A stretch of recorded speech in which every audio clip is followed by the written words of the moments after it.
Bueno, entonces, bueno, nuevamente, muchísimas gracias, mucho gusto en poder compartir con ustedes esta ponencia. Espero que aporte algunas ideas que puedan resultar útiles e interesantes para abrir un poco la conversación sobre la nueva canción en Perú. Yo no es que sepa todo acerca de la nueva canción en Perú. Es más, incluso aquí hay presentes en la sala personas a quienes yo respeto mucho a nivel personal, a nivel académico, y que tienen mucho conocimiento sobre el tema. Pero bueno, vamos a ver qué podemos ofrecer para este encuentro.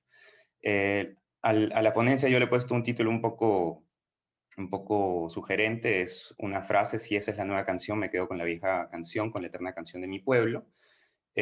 Esta es una de las frases con las que el reconocido maestro, compositor de música criolla peruana, Manuel Acosta Ojeda, cierra una columna que él escribe una semana después de que culmina el evento que aparece en la imagen, la Semana de la Integración Cultural Latinoamericana, que fue un gran festival organizado en abril del 86 y que reunió a importantes figuras de la nueva canción de diferentes partes de Latinoamérica y algunos representantes de nueva canción de Perú.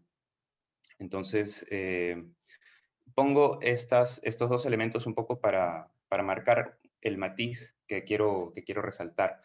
Que si por un lado se organiza en el 86 una semana que busca este sentido de integración cultural latinoamericana, por otro lado termina este evento y a la semana una importante figura de la música popular peruana se pronuncia en este sentido al respecto.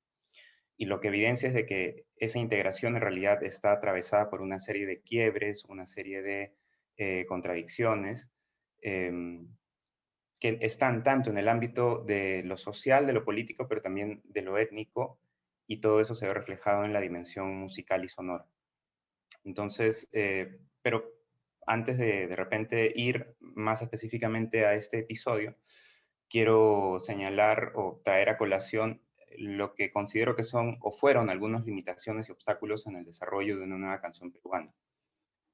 Al menos unos 5 puntos que creo que es importante señalar.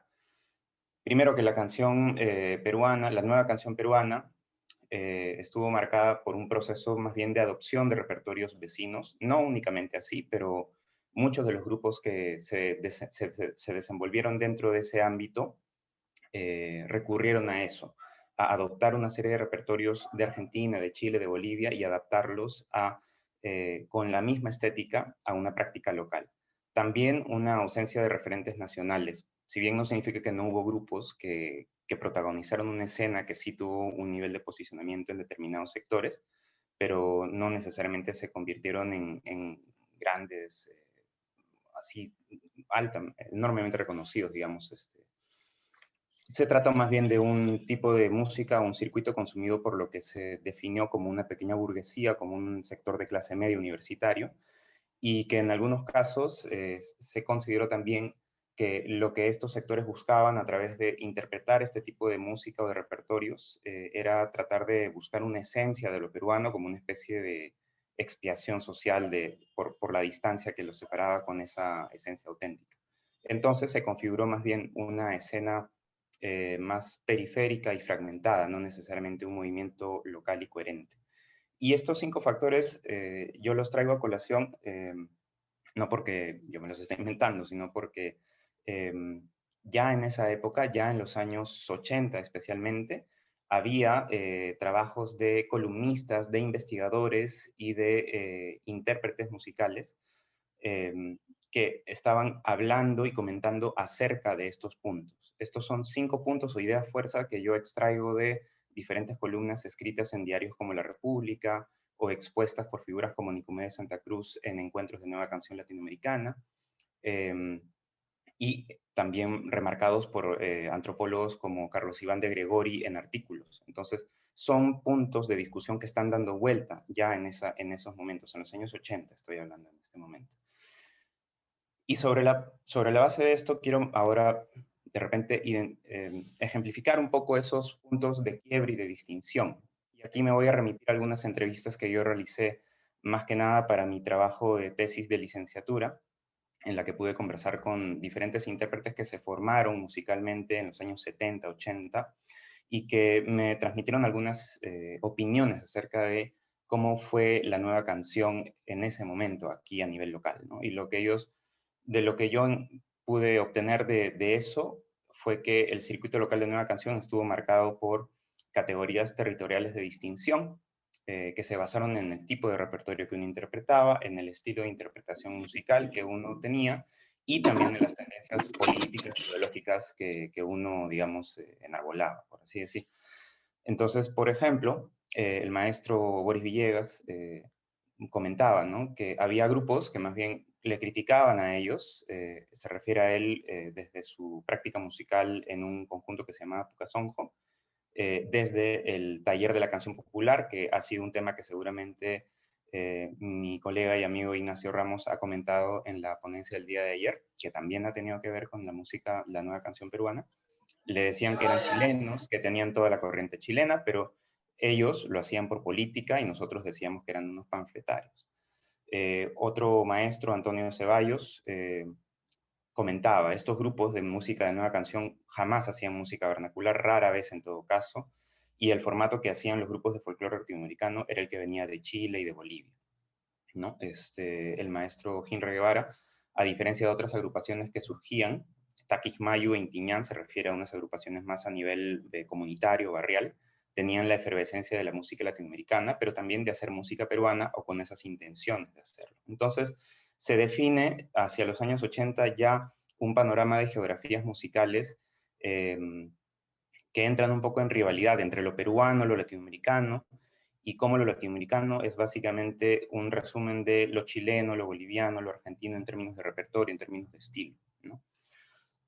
Otros puntos de quiebre y distinción que pude encontrar fueron brechas y tensiones más bien asociadas a experiencias distintas de socialización musical, lo que se expresa en la percepción de un quiebre con sectores de audiencia y espacios de performance más populares. Es decir, esta música no tuvo necesariamente el mismo nivel de alcance o impacto que tuvieron en su momento en otros lugares, por ejemplo, Víctor Jara en Chile, ¿no? Existían prejuicios, de repente cantar Son Guayno se consideraba una aberración, era cantar lo que cantaba la empleada doméstica, por ejemplo, en base a un testimonio de un maestro charanguista.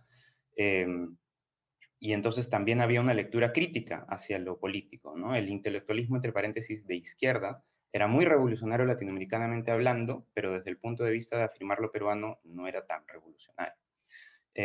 Y lo que aquí dice el maestro Boris Villegas es algo muy interesante que voy a recoger a continuación. ¿Por qué no era tan apoyado como Víctor Jara en Chile? Porque ahí estaba el Coliseo Nacional, en el Puente del Ejército, estaba la Peña Folclórica del Perú.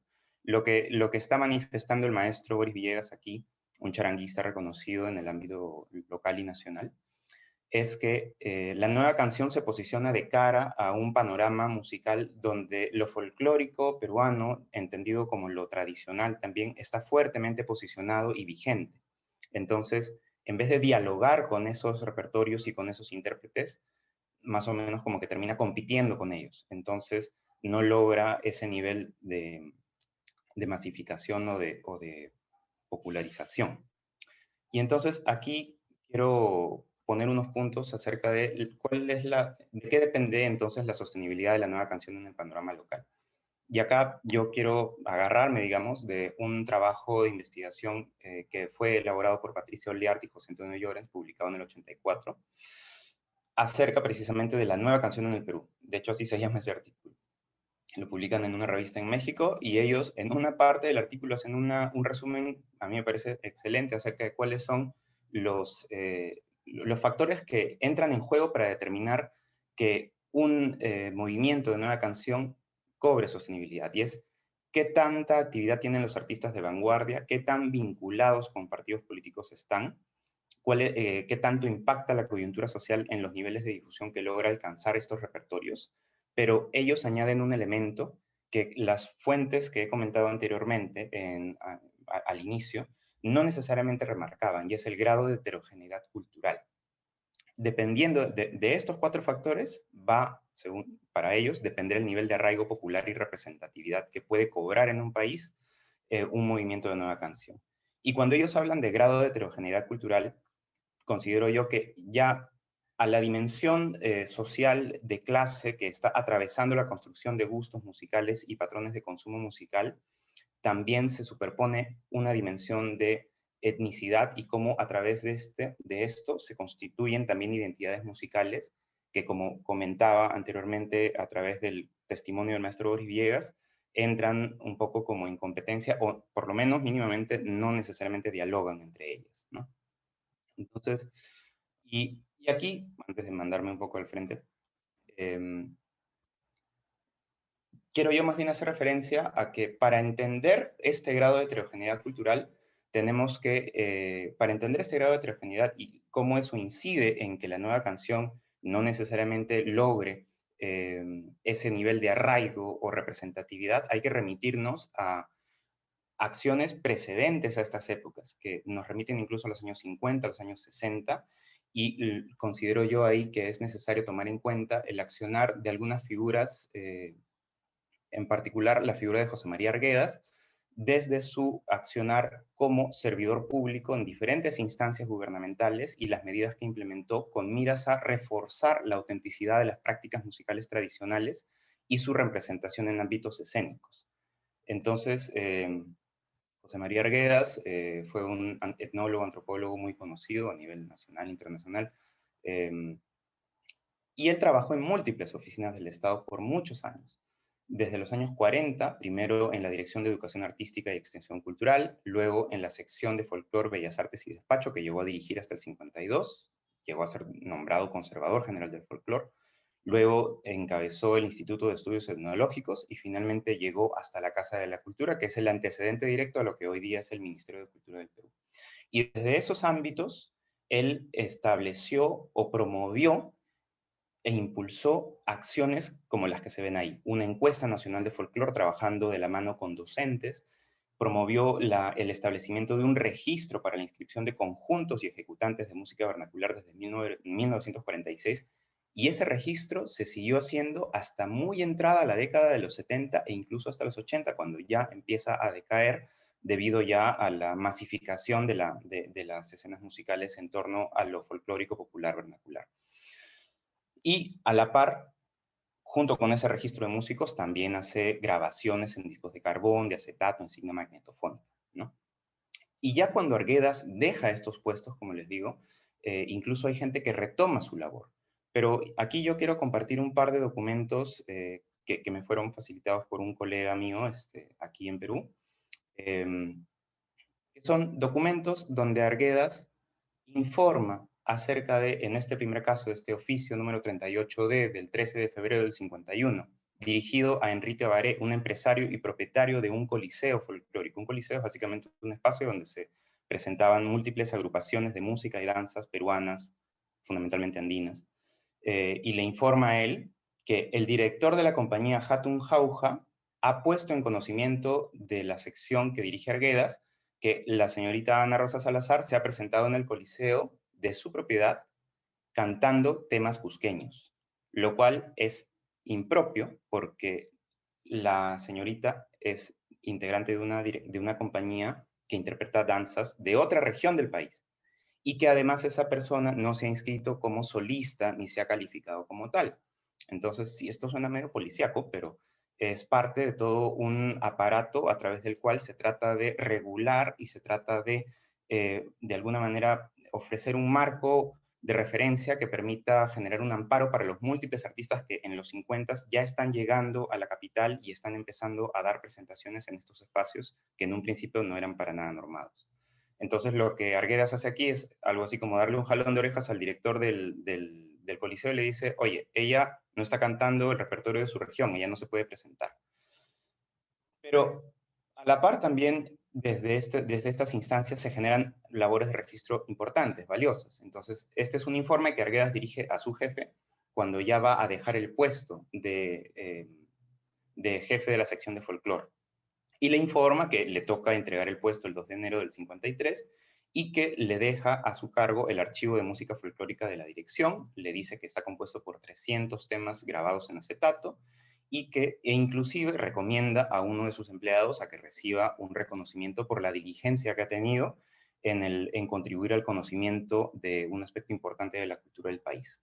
Entonces, pongo estos dos documentos un poco para graficar la formalidad de estas acciones. O sea, es decir, no solamente, bueno, Arguedas creó esto, inventó esto, promovió esto. No, Arguedas estuvo ahí detrás, haciendo documentos, escribiendo informes, promoviendo una visión específica sobre lo que debía ser lo auténtico y lo tradicional. Y luego todo eso termina también generando continuidad. Y entonces avanzamos ya hacia los años 70, Arguedas ya ha fallecido, él fallece en 1969, y Pues, entonces el registro y Pablo, calificación, sí, 5 minutos te restan, nada más ya, el resto. bacán, sí, sí. Y el registro ya sigue por su cuenta, ya de la mano de otras personas, de Josafat Roel Pineda, de Fernando García, un musicólogo chileno en el Instituto Nacional de Cultura. Se hace un proyecto de un mapa de los instrumentos musicales de uso popular en el Perú. Entonces hay un intento oficial de construir e identificar una geografía musical de lo peruano. Y este proceso de registro prosigue incluso hasta bien entrado los 70. Entonces, y ya en este momento nosotros estamos hablando de la década en la cual empiezan a tomar forma conjuntos de nueva canción. El 75 es el momento en el cual el taller de la canción popular de Celso Garrido Leca toma forma también en lo que es hoy día la Universidad Nacional de Música. Entonces, son cosas que corren en paralelo, pero que nos grafican un panorama que creo que es importante tomar en cuenta para poder comprender precisamente esa heterogeneidad cultural de la cual hablan Patricio Lear y José Antonio Llorens, y que es un factor que incide en que no necesariamente haya tanto arraigo o proliferación de la nueva canción en Perú. Y entonces, aquí yo más bien ya acelerando un poco, ¿qué tiene que ver esto con el CICLA? ¿No? Y el CICLA, bueno, es una actividad que toma forma en el 86 por iniciativa de Gabino Palomares y el Comité Internacional de la Nueva Canción Latinoamericana. Lo que se quería es de que fuese el cuarto foro de la nueva canción latinoamericana, siguiendo al de México, Nicaragua y Ecuador. Alan García adopta la propuesta, dice bacán, nombra un comité organizador y luego a 2 meses del evento corta todas las comunicaciones con el comité, con Gabino. Se genera todo un escándalo, incluso en algún momento en una columna o en un reportaje se llega a insinuar o a señalar, se dice textualmente, que se había cortado vínculo con el comité porque se había identificado que querían lucrar a través de la retransmisión del evento en televisoras internacionales y la revista Playboy. Son cosas que se convierten en un escándalo internacional. Medios en México rebotan la noticia, se convierte en un problema grande realmente. Finalmente se termina un poco resolviendo un poco la problemática, se llega a realizar el evento, toma varios días, llega a convocar a todo este grupo de intérpretes desde Cuba, Chile, Argentina, Nicaragua, etcétera. Hay grandes figuras, hay un video en YouTube muy conocido donde aparece Silvio Rodríguez cantando en Palacio de Gobierno, en el patio principal. Pero ¿qué es lo que ocurre? Y aquí me remito a una comunicación del maestro Boris Villegas nuevamente. En su opinión, el CICLA mató el movimiento peruano de la nueva canción. Fue una cosa, como dice él, mortal. Y hasta ahora no nos hemos reunido con nadie, nadie de la nueva canción ni nada. Aquí en todo caso hay que tomarlo un poquito con pinzas, pero sí hay indicios, elementos de juicio que nos llevan a respaldar esta afirmación, porque en la antesala del CICLA y hacia los finales del CICLA empiezan a evidenciarse una serie de quiebres a nivel sonoro, musical y de etnicidad que son interesantes resaltar. Entonces, por ejemplo, está prohibido mezclar papas con camotes. Y acá me refiero a una columna escrita por una reportera, Patricia Salinas, que cuestiona el hecho de que se incluya los chapis, un conjunto de música chicha muy popular ya hacia esta época, dentro de la programación del ciclo. Y lo que ella llega a decir es de que la nueva canción está tomando fuerza, y todavía no alcanza la suficiente popularidad, es poco difundida, lo reconoce, y sugiere que es por eso que los han invitado a ellos, pero aún así dice, no justifica que se mezclen papas con camote.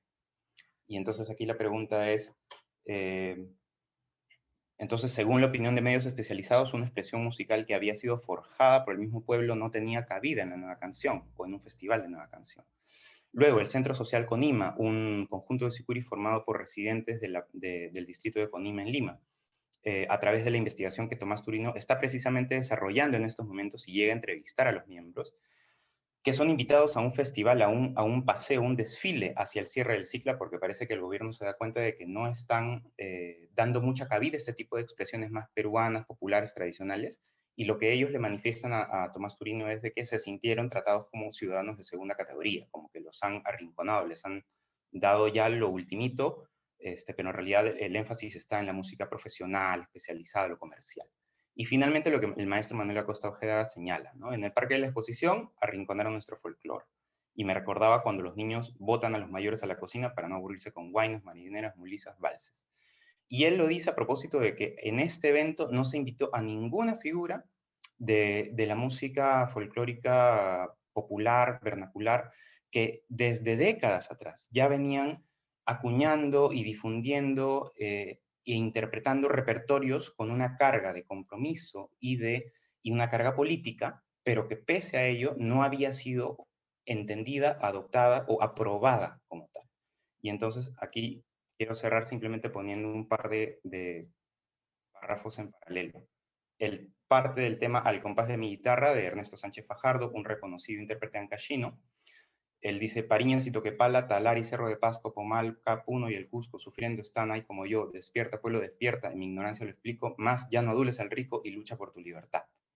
Esto es en el 62. Él está haciendo referencia a una serie de puntos de conflicto social en torno a minería, explotación petrolera, etcétera, expropiaciones de tierra, tomas de tierra, y está dirigiéndose al pueblo a través de un estilo y una estética musical muy propia de la región de Ancash, versus un estudio de Krucht y Belinga de 1983 sobre el problema minero en el Perú, en donde se refieren en una parte al folclore musical que acompaña las manifestaciones que ocurrieron precisamente en los años 60.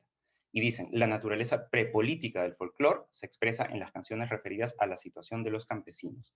Estos elementos del folclore local sugieren que la dimensión política de la psicología de clase no se había desarrollado ni fuerte ni sistemáticamente entre las bases durante este periodo. Entonces, creo que aquí hay una dislocación fuerte entre lo que es, lo que hace el pueblo, digamos, musicalmente hablando, y lo que los especialistas dicen acerca de eso que hace el pueblo. Y cómo luego eso se ve transmitido, traducido en instancias en espacios performativos de representación y de carga oficial, y que terminan a la postre siendo apropiados por el gobierno del APRA, que bueno, el gobierno del APRA, el primer gobierno, no es que fue popular en ningún sentido. Entonces, Sobre el con tiempo, esto termino. Pablo. Sí, terminé con eso y bueno, espero haber podido dar algunos alcances. Gracias.